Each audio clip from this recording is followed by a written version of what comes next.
Welcome to Cultural Quarter of an Hour with me, Charlotte Foster. This is a podcast all about Stoke-on-Trent and North Staffordshire. We are unashamedly positive about the area and we unashamedly sing this area's praises. We do this by looking at the area's culture. Now, this can be anything from events that are taking place, history of the area, but most importantly, it is the people. Welcome to this week's episode of Cultural Quarter of an Hour, where once again I have been incredibly lucky. It was a gorgeous day on Sunday, so I thought, what better way to spend my Sunday afternoon than heading to a picnic party? So that's what I did. I headed to the Portland Inn project to find out what was going on there. I'm Anna Francis and I'm one of the directors at the Portland Inn project, and I'm an artist based in Stoke-on-Trent. So first things first, for people who don't know, tell me about the Portland Inn project, please. Yeah, so it's quite an exciting project that we've been working on really since around 2015, and it evolved from me as a sort of new resident to the area of Portland Street, where the £1 homes were developed by the City Council. So I was one of the lucky new owners of a £1 house. And one of the things that we agreed to do as new residents was to contribute to community development in some way. And so I started a project on a green space, which is where we are today, which was just quite it was quite a small project just to create a community ceramic to celebrate the culture here in this area of the city, because one of the things that has happened here over the years is that people do what's called a bring a plate, where everyone brings a plate of something from their home and it becomes a community meal. So we initially wanted to create a ceramic to celebrate that, but also as a space via a load of different events to just talk to people about how this area could improve, because there'd been a big regeneration scheme here and that had left a bit of a mark on the area, and so the £1 homes was all about kind of sorting out some of the problematic buildings here, but our project was about what happens in between the buildings. How do you actually create a community and how do people come out of their homes and come together? And what was really clear quite quickly was that what we really needed was a space to be able to work together. And although it's a lovely day today, obviously the weather in England isn't always that reliable. So everyone kept telling us what we really need is a community building, because the pub, the shop and the community centre are all closed in this area. So back in 2016, the City Council offered me and another artist, Rebecca Davies, who'd been in the area the year before with her pop-up social space, the Oasis Social Club. They offered us the use of the pub building to test whether or not the community really did want a community building. So since 2016, Rebecca and I have been working really hard in this area to just try and get this pub building for the community. In 2016, that was a community programme over a month, which happened to be in the pub at that point because the pub wasn't in too bad a state, and we tested out all sorts of activity and it was really fantastic, and we were writing a business plan from all of the evidence that we gathered in that month, and that was submitted to the council at the end of that year. And then we kind of were campaigning all the way through 2017, and we continued with a programme which had to then be in 2017 on the green space because the pub became uninhabitable, and then in the beginning of 2018, I think it was, the City Council agreed the asset transfer of the pub building. And ever since then, we've been working to get the funding to be able to develop the pub really, really beautifully for the community.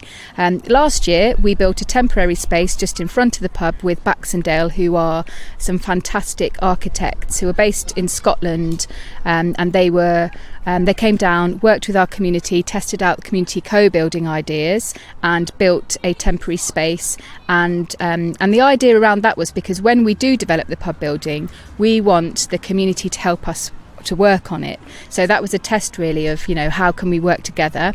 And also what happened last summer was that our architect for the pub building, Godson Egbo, came down and ran a architecture school for us, and all of the families became architects and redesigned the pub based on what we want it to become.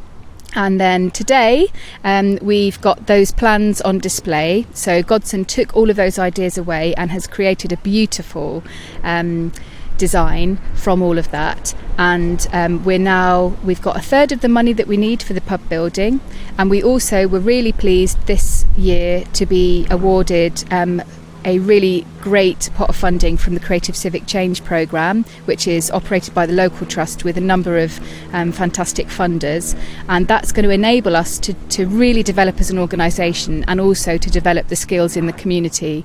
So over the next 3 years we'll be working in the community to kind of look at community organising skills that our residents and volunteers who are really engaged with the project can learn some new things that can then input back into the community. And we're also going to be continuing to involve people in the pub building as it evolves. So at the moment we've got a planning application in at the council for a temporary space which we think could be there for the next couple of years. Baxendale are coming back as soon as that temporary space is here on the green. It's a shipping container, and Baxendale have worked again with us in the community to redesign that shipping container to become something which becomes our sort of workshop while the pub building is being developed. So it's really exciting. Today we've got a community picnic.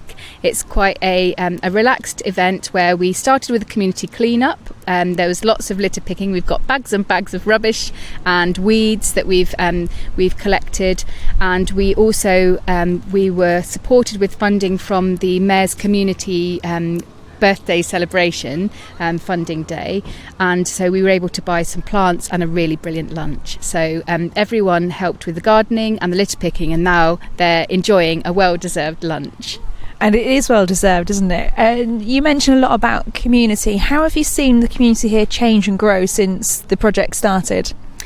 Well, I think really because of all of the difficult times that had happened here, this area had a really strong community, and talking to some of the residents who've lived in this area a really long time, the regeneration scheme, which was called Pathfinder, really put a big hole in that.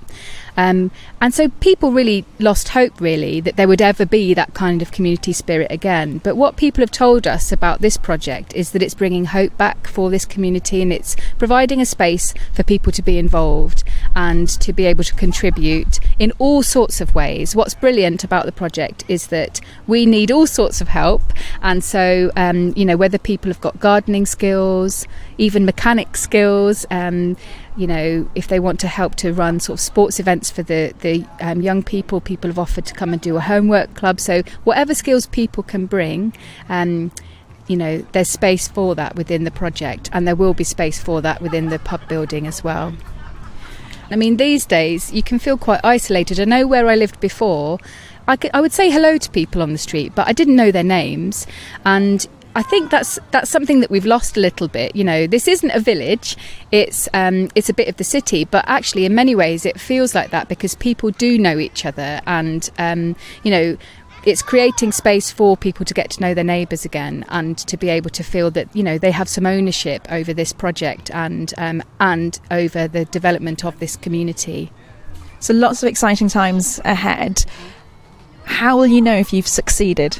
Well, it will be quite visible because the pub will be developed, our plans will have been put into action, and we will just be able to see people being able to take part in all sorts of activity that isn't always on the green. I'm sure we'll still use the green a lot because it's beautiful, but it'll be great to be able to provide some indoor activity. So we'll know that we've succeeded because there'll be lots of people from all across the streets coming and being able to be involved. What's next then? So the next thing for us is we're working on a skills development programme. So we're working with some of our partners, My Community Matters, the City Council, Airspace Gallery, and some of the other people that have been involved over the years to put together a really strong skills development programme. And some of the community have said they want to learn things like face painting and I do face painting. Yes, you do, yeah, and lots of other things. And so we'll be programming that in the next few weeks. So the next thing for us really is to finalise the plans for the pub and get our costed out survey into the planning department at the council, and also to put a big funding application in for the 2/3 of the building that we haven't got yet. So we'll be working hard in the background on that, but also we've now started a weekly boxing club for the kids, which is proving to be very popular, and we're going to be having a monthly social actually here on the green space. Sometimes there'll be things like today, a community picnic, gardening activity, and other times it will be perhaps we've been asked to provide some pampering sessions for the mums and things like that. So we'll be trying out a number of different social activities over the next couple of years. My name's Rebecca Davis. I am one of the people that runs the Portland In project. I am an artist, and that's how I'd like to be known, as an artist. Now, I'm detecting, much like my accent, you're not from around these parts originally. Yeah, I'm from London, southeast London. I'm particular about that. But I've been living in Hanley for over 2.5 years now, since sort of moving here for this project, really, yeah. So you moved here for the Portland In project? Pretty much, yeah. So I'd been running a project which is a mobile social club called the Oasis Social Club, and we went on tour in 2015. One of the places we came to was Portland Street, and so I collaborated with local residents. We created a landlady. We delivered a really exciting programme from Portland Street, and there was a lot of enthusiasm for the project. But most importantly, there was a real need for a space locally to exchange, to learn, to socialise. And so at the same time, Anna, who's a local resident and an artist herself, she was doing a project with a sort of similar outcome. There was a local need, and so she and I joined forces in 2016 to run the Portland In project, which was she's probably told you about this, sorry, but a 4-week programme. I was sort of gradually moving further and further out of London, because that is life now down in London. It's quite difficult to sort of survive there financially, particularly when you're an artist and working freelance, and life's precarious. And it just sort of made sense to kind of move here, really. So yeah, I've been really enjoying it since then, 2016. And you're by lots of the plans for the future of the pub. What's that been like, being able to be part of that future? So exciting to firstly have just a couple of individuals at the council that respond really positively to these ideas, and that's all it takes, really. And then just exciting to make a process truly collaborative and open, where everyone has a stake in this, where everyone is a decision maker, where everyone is an architect, where everyone is a programmer, and also helps run the events as well. So it just feels, it's just very genuine and honest, and that is very exciting, I think. And really, it's local residents once sort of described this as about people taking back control in this particular area, and it really is about that, I think, sort of where we feel like we can do it ourselves, and we feel like our voices are being heard, because actually often people don't feel listened to, and listening is a really important part of this project. Do you feel like you're part of the community already? Yeah, I think it was quite a big move actually from London to Stoke, and I'm just a sort of 10-minute walk from here. And like on sunny nights, I sort of sit out on the porch with some of the residents, and it's, I don't know, it really is lovely to feel a part of this community. And that's Ellis, who is also an assistant. Yeah, need lots of assistance. Yeah, definitely. I think, and we all are assisting in different ways. So it's really that sort of level of community organisation is really important. So stuff's not being done for anybody, we're all doing it together. There's loads of assistance. And days like today, when people come out to enjoy the space that you're beginning to help create, but everybody is creating it, and you've seen people taking pride in it because they're going on the litter pick, they're doing the weeding, they're making it their space, aren't they? Exactly. So that, ownership, agency, whatever you want to call it, it's really about people feeling like they're helping make stuff happen, because they are, and their enthusiasm is really valuable, and and it's just that energy and that support that is immensely important, I think. And it's really what drives the project is. And thanks, Ellis. I've got just my assistant here dipping his fingers into my food. That's my food. He's assisting you. But not really helping me eat it. But thanks anyway. He's got a plate of mini cheddars, and I've got some hummus and red pepper and some chicken. We've got a really impressive buffet today, actually, to be honest. I'm getting myself over there in a minute. I have to. This is, and we recognise that food's a really important part of any event as well. So we have a local resident, Tina, who bakes the cakes, and she's incredible. Last event we had a sort of world food event, so everyone brought different dishes from their cultures as well. And there were sort of lots of West African dishes. We had Irish, English, Scottish, real sort of variety, and then some mini cheddars. That's part of culture. Yeah. Oh gosh, I mean, crisps are very important to me. Crisps and peanuts. Alice. So, Alice, what are you doing today?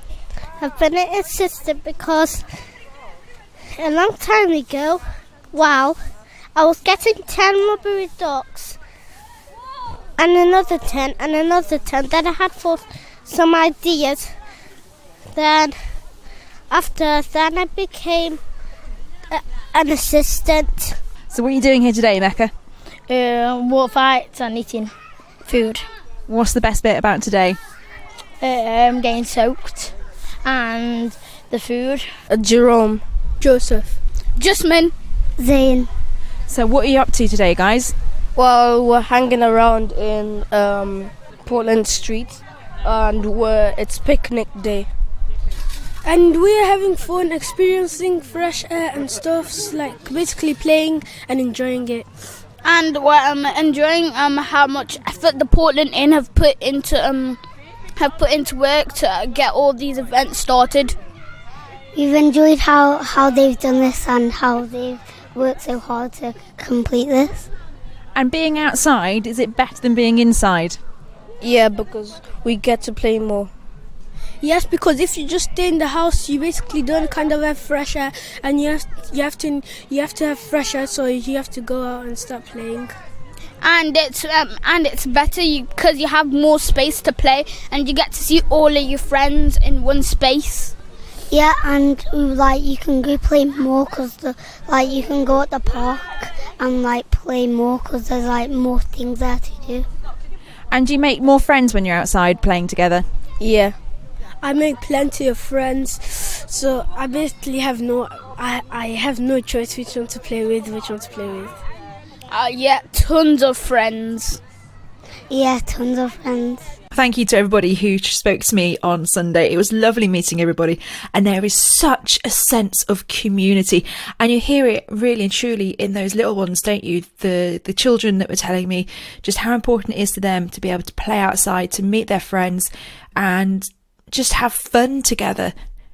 As I always say, culture is many things, but you cannot have culture without people and without community. Thank you for listening to today's episode. I hope you enjoyed it as much as I did. Remember, back again next week, and I can tell you where I will be next week because I've already been, if that makes sense. Next week, you will be finding out all about the new Burslem Market. So stay tuned for that. That'll come with you next Wednesday. In the meantime, though, please get in touch with me on social media at CQH Pod, or Cultural Quarter of an Hour Podcast is what you need to be searching for. And remember to subscribe so you never miss an episode.